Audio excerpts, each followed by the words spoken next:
Joe Kleen, Southern Hospitality, February 10th, 1990, 27.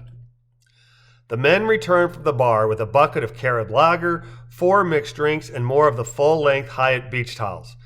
Beer's expensive here, Joe declares, placing 2 mixed drinks on the small circular table from which the beach umbrella sprouted. I almost got a daiquiri, but we got a bucket of 6 to bring the cost down. That's a margarita and a pina colada. I had a sip of the margarita, so that's probably Misty's. I could have gotten you sex on the beach, but they had 3 slushy machines with frozen drinks, and they pushed those pretty hard. Margarita's my first choice, especially if it's frozen, Misty replies, taking a sip through the straw. Good. And you can just taste the tequila. I was hoping sex on the beach was your first choice, Joe answers, grinning. Glad you like it, he adds, nodding at the margarita. Well, we knew the beer would be more, right? Kelsey asks as Justin hands her water. Thanks, honey. That's what we were talking about at breakfast, right? That the further something has to travel, the more it costs around here? Rum's local, right?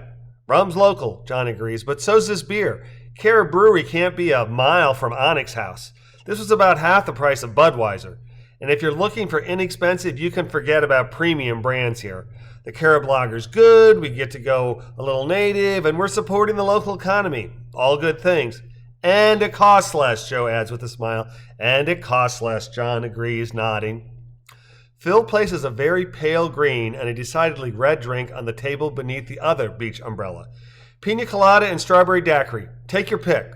I know Kels isn't drinking, but I needed to carry 2, otherwise I'd have been lopsided, he says, the right side of his face raised in a smile.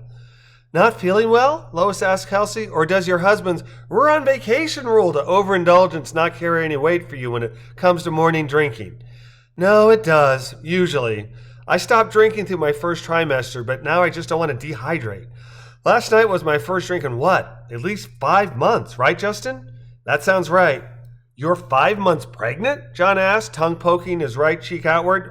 I'm not even sure that you're showing. You must be really fit. Well, thank you. And no, I'm not 5 months. I'm barely 3. We kind of planned this baby, so I gave up drinking just in case. I'm far enough along now that I'm not worried about an occasional, but this heat plus alcohol could spell trouble, and I definitely don't want any issues, especially away from home. What does a kind of planned baby consist of? John asks. We weren't trying to get pregnant, we just weren't trying not to, Justin responds, so we were more careful with diet and alcohol. Just being smart. That's very smart, Lois says. Kids are great. We left our 2 with my folks. Alone time is important too. What's this we, Hefe? Phil asks. I haven't seen you cutting back on La Cerveza. Ow, thanks, bro. Anytime, Phil replies with a laugh. Teratogens, Misty declares. Definitely a smart idea to cut out drinking while pregnant, especially early on. Gesundheit? Phil asks. Teratogens, Misty repeats, agents that can cause birth defects. They're the most dangerous when the baby is growing the fastest. So, yes, first trimester. Something you've been studying? Courtney inquires.